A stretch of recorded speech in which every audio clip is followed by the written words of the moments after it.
Hi, so I'm Chloe Varalidi. I'm a game designer and I lead the Hackable Games Lab here at Mozilla. My name is Greg Trefry. I'm a game designer. I have a small company called Gigantic Mechanic. We make games that interact with the real world in some way. I also run a festival called the Come Out and Play Festival, which is a big festival of outdoor street games. Hi, my name is Polly Barden. I'm a game designer and a PhD researcher at Queen Mary in Media and Arts Technology.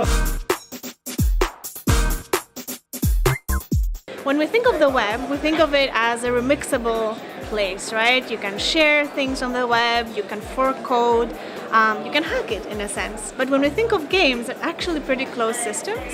So when you play a game, you actually, it's a lovely experience. You play Angry Birds, but then it kind of ends, and then you move on to the next game. They're not so hackable, not so remixable in a way.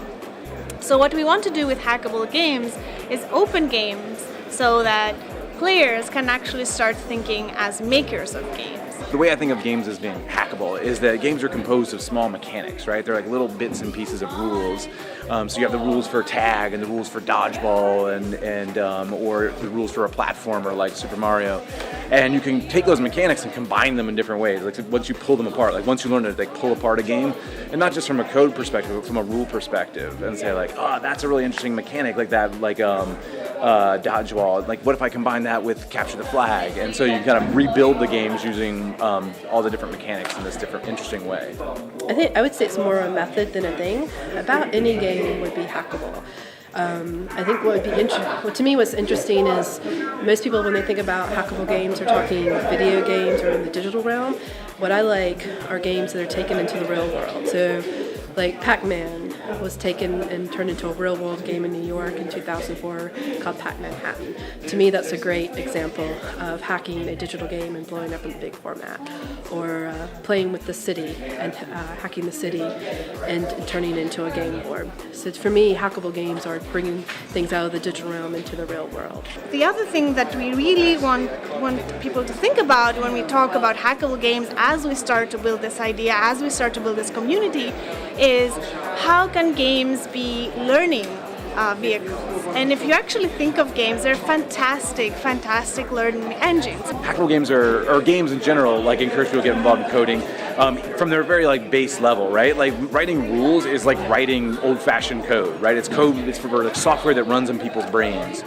So a board game is a set of behaviors and functions that you have to follow, and that produces interesting behavior. Basketball or soccer is a set of interesting. It's like a little computer program that runs in people's heads and that makes them run around and kick stuff.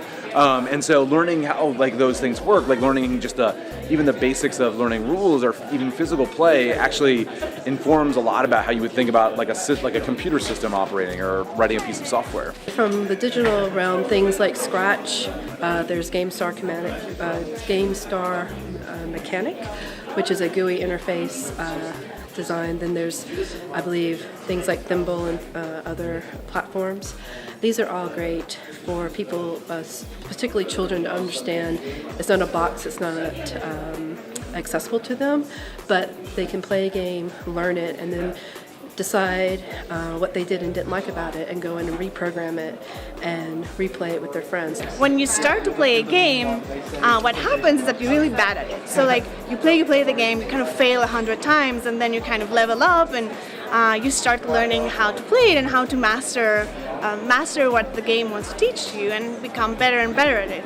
So for that reason, it's really awesome to think of games as learning engines, especially when we want to teach things like code or other skills like design thinking or systems thinking. So with code, for example, when you start learning code, what you do is similar to games. You kind of tinker around. You probably write a lot of bad code until you actually master.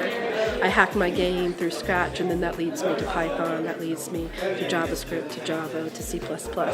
And suddenly nothing's a black box anymore and everything's accessible to me. And that's really the exciting part about where we are in the digital realm these days.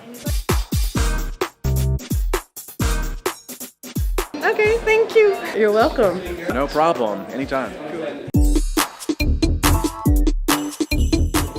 And here behind me is one of these sessions for Build a Hackable Game. It's part 1. I'm not sure when part 2 is, but I will update you when I find out. So have a look.